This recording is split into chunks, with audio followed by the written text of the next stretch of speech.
What is going on, podcast fam? My name is Wes Nile, and I'm so happy to be hanging out with you today. I don't know about you, I'm constantly watching creators online, all these cool guys doing this cool stuff, and I think to myself, man, if I just had XYZ, that new camera, that new editing software, that new piece of gear, man, I could do amazing things with my channel. I could do amazing things with my content, with my art that I'm making and trying to post. And I wanted to let you know that I don't have all the latest gear. I don't have all the fancy stuff, at least not for now. And what I'm doing right now, I feel like is enough. And what I'm actually trying to do, and the whole basis of the thing, is try to inspire you to make art with what you have, deep dive into those manuals, get the most out of the gear that you have right now, practice that instrument a little bit longer, just get a little bit better at your techniques. And that's what this whole channel is going to start getting into now. If you've never watched before, my name is Wes Nile. This is a Creative Progress podcast. It is my personal journal of creating and posting all types of media online and the tools and the techniques that I use to do so. I do believe that all you need is a plan and a lot of practice to make some good stuff. As a matter of fact, this is my third time to try to record this video, this intro, just to talk to you guys a little bit about what this new series is going to entail for us as we move into a new spot or a new part of the podcast. So if you've listened to the podcast before, I appreciate it. You can go back to episode 1 where I give a brief history of my life as in broadcasting, creating media, being in a band, playing music. I also mentioned in there that I took a little bit of time off from my career.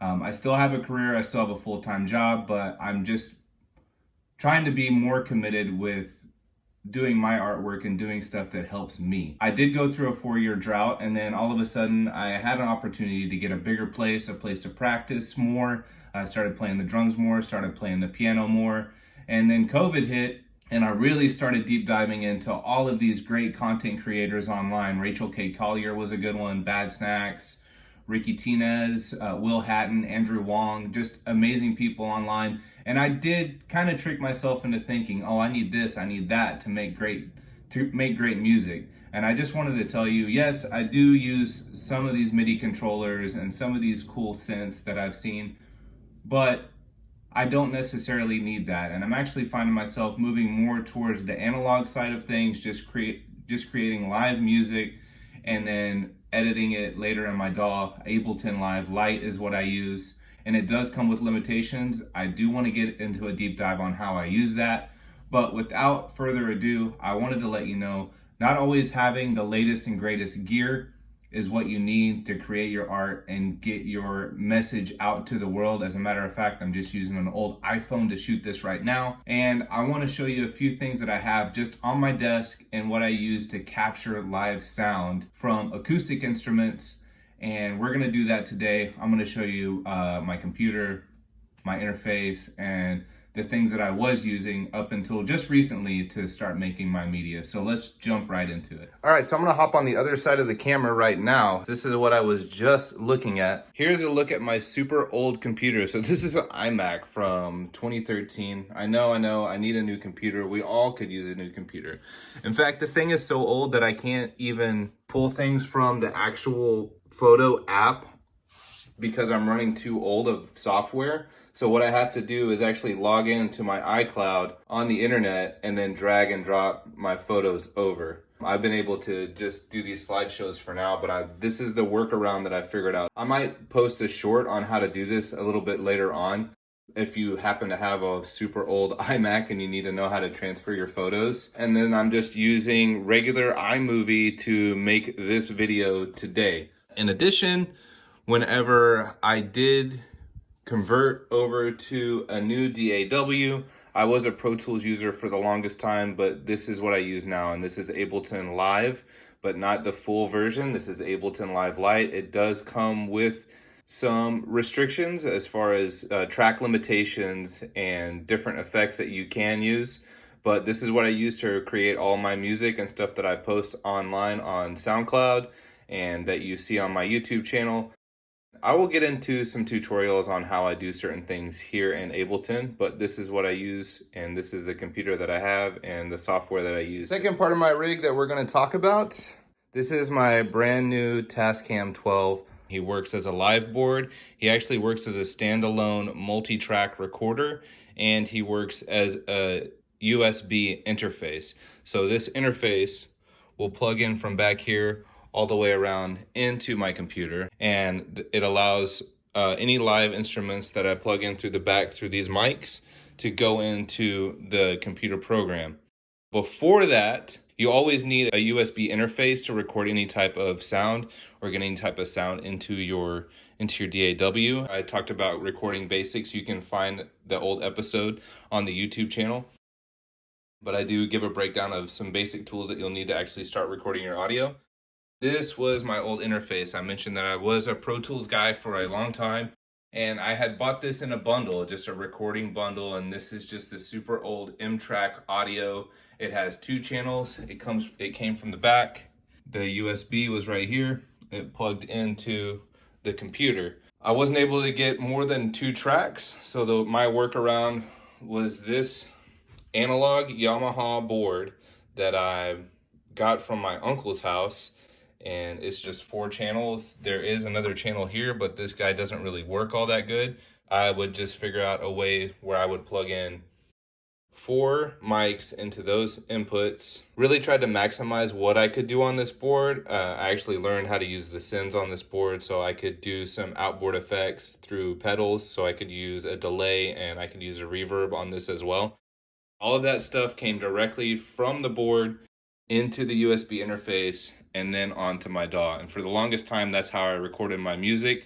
And up until recently, I haven't even recorded any live music on this board yet, just recorded some podcast audio. But we can get into how I would record on this guy and how I have them all set up. But I just wanted to show you, this is where I started and this is where I'm at now. All right, guys, the last section of this video, we're gonna be talking about microphones. But before I wanted to get into that, I wanted to talk about this guy a little bit more. Now, this guy is just a basic analog board, and I don't want you to think that you have to spend a lot of money to get a nice board or anything like that. Something like this can get picked up at a pawn shop for like 80 bucks, 110 bucks, something like that. They even have ones that are way newer than this that have everything that you need. And the same goes with just a regular USB interface. You can pick those up on Facebook Marketplace just to get you started and get you in the right direction. In previous episodes, we talked about free DAWs to use. So if you don't have that free download for Ableton Live Lite or something like that, then you can also just use a free DAW. And that's how you get started making your music or recording your podcast or doing anything like that for relatively cheap. All right, so in previous podcasts, I talked to you guys about different types of microphones that you can use to record your podcast. The first one I want to talk about is this guy here. Now, this is your SM58. This is a really great dynamic microphone. Unlike this iPhone camera microphone, where it's catching a lot of outside noise. Remember, I was telling you that dynamic microphones are only going to catch what's right here in front of the microphone. So if you go back and listen to the majority of the earlier podcasts, it's all done with this SM58. You can tell that it's old, beat up. There's a little dent right here, but it still works great. They're very, very hardy and wonderful mics to use. They last for a very long time. And now we're going to get into some condenser mics that I use for recording my drums whenever I'm recording live tracks. So these are my 2 overheads, and this mic here came from this set of old CAD microphones. Now this microphone here is actually supposed to be for my bass drum, but since this guy is broken and I can't figure out how to fix it, if there is some guy who knows how to fix microphones that's watching this, I'd love for you to drop a tutorial in the chat to tell me how I can fix my bass drum mic, because I'd seriously like to use it. I actually watched a tutorial on how they record drums for the Mini Desk concert, and they had an old SM58 that they just threw right into the bass drum. So that's actually what I'm recording my bass drum with right now.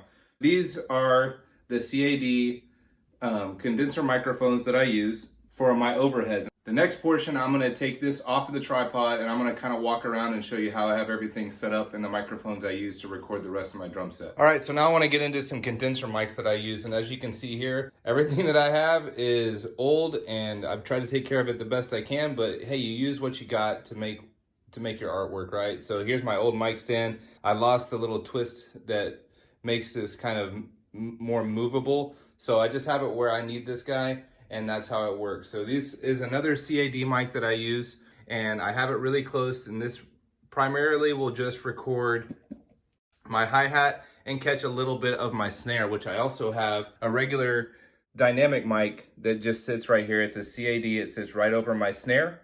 To capture the right side of the set, I use another one of these CAD condenser mics. These are all set really close. Whenever I have it on the board, I do have them dialed into taste as far as volume goes, and then I will also EQ them in the mix as well, just to taste. We can get into that on a different episode on how I EQ my drums. Last couple of things I'm going to mention here. This will be the last mic that I mention right here. One more technique, and then we'll be wrapped up with this episode. This guy right here is an old MXL 990, and this is another condenser mic that I use, and this is just for a general overhead, so it's going to catch my crashes and then my toms here. This came with that old Inbox Mini that I used as a USB interface. This was all part of a bundling. So remember I was saying that a good idea is to go ahead and just grab a bundle whenever you're looking at starting your own podcast and you need a microphone and you need all these things together. It's definitely a lot more cost effective if you try to buy a bundle. This is that old microphone that came with my early podcasting bundle that I bought so many years ago. And he works great and catches all the nuance that I need him to do. I have him set here up, again, really close on these condensers, and then I just dial in the volume. Hey, so on this podcast, it's not all just about the gear that I have. It's mostly about inspiring you to use different techniques with the tools that you have to create your artwork. And I remember whenever I was trying to figure out how am I going to record my drums, I was watching a tutorial on how the guy that records the NPR mini desk concert records his drums, and he has limited space, and he definitely wants to keep the view as open as possible. You don't want a bunch of stands and microphones in the way whenever you're trying to record. He had a really good technique, and as I mentioned before, my bass drum for my CAD mics is not working, so he uses one of these. This is the SM58 that I was showing you earlier. He just throws it right here in the middle of the drums. So that's how I've been recording my bass drums ever since. I really appreciate you guys sticking it out and listening to me this long. Next week, I'm going to dive into the keyboards and synthesizers that I use, and we're gonna have a good time talking about all that stuff. Until next time, I'm Wes Nile. Keep creating and keep progressing.